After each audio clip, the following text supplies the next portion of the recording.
What's up, everybody? So today we are going to be working on my 2011 Silverado. Now you guys don't really see this truck too much on the channel, but I want to do a little series on it just to refresh it and modernize it a little bit. Because like I said, it is a 2011. It's my daily driver for the most part, and it needs a nice refresh. So today we're going to start off with the undercarriage, protecting it, cleaning it up, and making it nice, new again. Because as you guys know, living in Iowa, you see quite a bit of salt and stuff on the road, and it does get a little bit rusty on the frame wise. So I want to go through, like I said, clean it up. So let's go and show you guys what we ended up getting. So here is everything that we'll be using for the undercarriage of the vehicle. Now I'm trying out some new products I've never used in the past. As you can see there, we have the spray shield and the rust cutter. These two I've never tried out. I've heard good things about this one and this one. Never used any lanolin products, so this is new to me. I've always used like Pore 15 or like a 3M undercoating, and yes, those work really well. Pore 15, unfortunately, I've had some failure with. I don't know if I haven't prepped it right or if it's just not top coated or whatever, but it always has some form of failure. The undercoating that I use, that 3M rubberized undercoating, always worked great, but it was never for vehicles that saw a whole lot of winter. It was pretty much like these kind of cars here that just kind of set and see summer months and just stay nice and clean. So basically everything, like I said, that we have here is the wire brushes. So this will be used for our initial step to get the surface all cleaned up with the purple power degreaser. So this will clean, remove any kind of rust scaling, any kind of contaminants from the surface. That way, once this is done, we can go through with a rust cutter, convert any kind of rust that is on the surface to a phosphate surface, and have it prepped and ready to go in order for the surface shield. Now the surface shield, like I said, is a lanolin product. It's very similar to wool wax and fluid film from what I've read online. We're going to test it out, see how it all works, see how it does, but from what I've seen, anybody who lives in like the Midwest or the Rust Belt area says like this stuff, fluid film, wool wax, is all great products. This one here says it lasts for 2 years, so we'll see how it does and test it out today and see how it looks. Now this product here is kind of a, I don't know, kind of a brownish, clearish color. So we got this stuff here, this pure graphite powder, to turn it black. Now eventually this stuff would turn black just because it gets dirty, but I want for the initial phase to be black. So we're going to add, I think from what I've seen online, it was like a 3/4 cup of this into this, mix it up, turn it black, and we'll be spraying it with this here. So this is the spray gun and the bottles here in order to spray it. Now it comes with these additional wands here to spray different patterns underneath the frame and inside the rockers, wheel wells, any of that kind of area, and get it all prepped up and ready. So, like I said, this is everything I picked up. Never tested out either one of these, so we'll see how this stuff does. But the first step we got to do is get it cleaned, put the rust cutter on. This takes roughly 2-3 days to fully convert, and then we can go on to the surface shield. So let's start up with cleaning it up.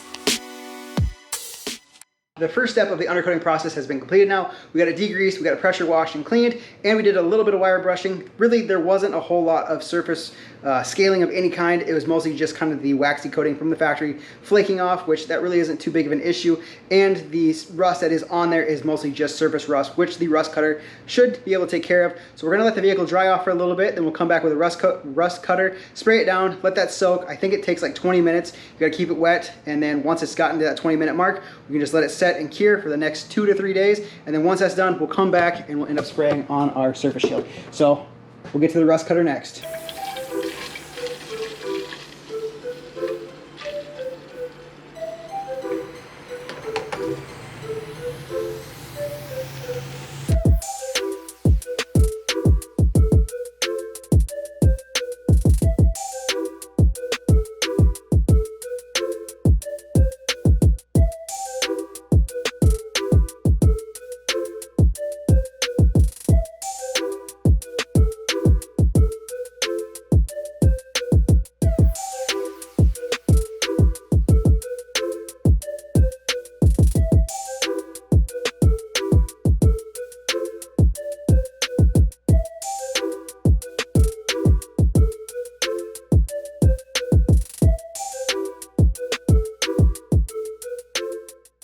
Now we went ahead, we got 2 coats of the rust cutter sprayed on the frame and the underside of the vehicle. It did already look like it was kind of starting to convert some of the rust spots. You can see it was getting a little bit chalky white in some areas, and some areas just kind of getting a little bit darker, like almost a black, which that is what this stuff is supposed to do. So far, it does look like it's working. We're gonna let this set up and cure for about 2 to 3 days. We'll come back and then spray the spray shield on. But as far as product goes, you guys can see, I filled this up full once. So we've gone through 1 bottle, and then this is the second fill, so now I'm down to here. So we've gone through about a bottle and 3/4-ish of another, so that's about as much product that I needed for a full-size truck. So now, like I said, we'll come back, check it out once it has fully cured in a few days, and then we'll go ahead and spray this stuff. 3 days later. 3 days later, and you guys can see now the rust cutter has done its job. It's completely transformed the rust into a phosphate state. So you can see on the frame and everything else, it is kind of turned like a chalky white color or black in some areas, but for the most part, it has turned it from that rust color to the white chalky look that you see there, and overall looks like it has done its job. So now we can come back here and we can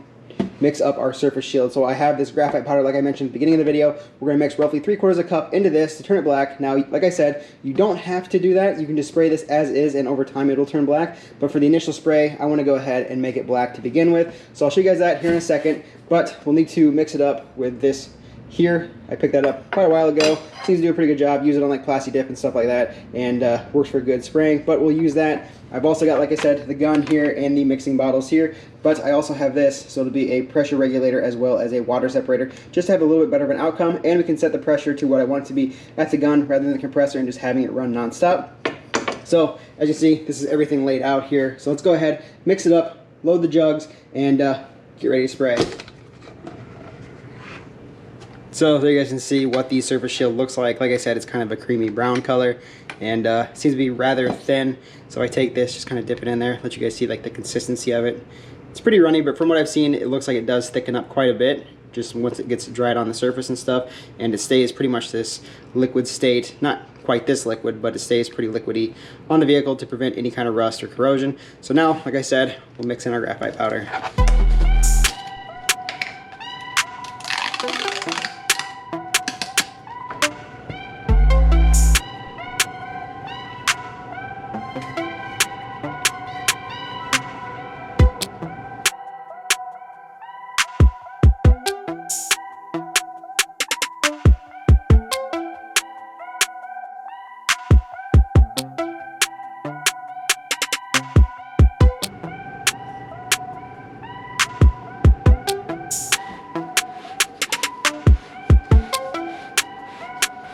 So you guys see here, we got the regulator on, we got the water trap on there, so now we should be good to spray this. I went ahead, dialed into about 75-80 psi. On the packaging it says ideal pressure is about 75, so I put it up just a little bit higher. So as you can see there, hope you guys can see, watch the gauge. It's perfect, it's going right there between the 75 and 80. So now we should be able to go ahead and spray the frame and undercoat everything. So let's go ahead and test this out, see how it works, and see how well it holds up.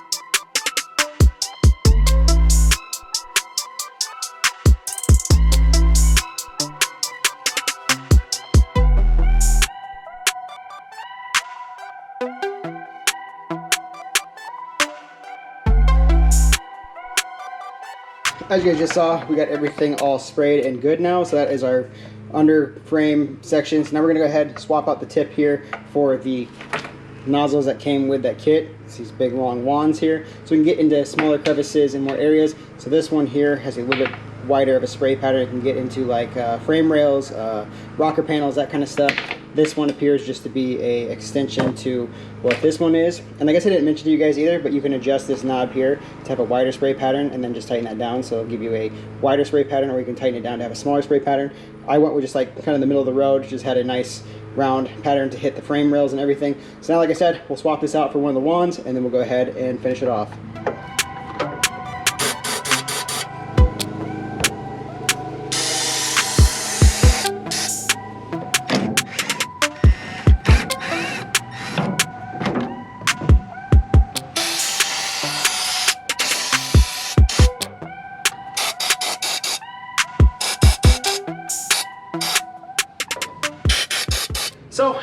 saw, we got the truck completely coated. We got the underside of the bed done. We got the underside of the cab done. We got the frame rails completely coated. We got the inside of the frame rails coated. We got behind the taillights, behind the box side, inside the rockers. So everything is coated now in Spray Shield product. I'll be curious to see how well this stuff actually works. Like I said, I've never used it before, but so far just spraying it out seems to be great. Has a nice leveling system to it, so when you spray it out, it does kind of run down the side of the frame rails, but then it kind of stops and levels itself out and fills in any like little nooks, crannies, crevices, and gets behind everywhere. So overall, the experience of spraying the product is really great. Having the wool wax gun did a great job as well. I do know they make like aerosol cans for it, and I gotta say, using the gun is probably a lot better. So if you guys have a compressor setup, definitely look into the gun sprayer. You get the little wands and whatnot to spray behind and get into everywhere. So it is a nice little feature as far as that goes.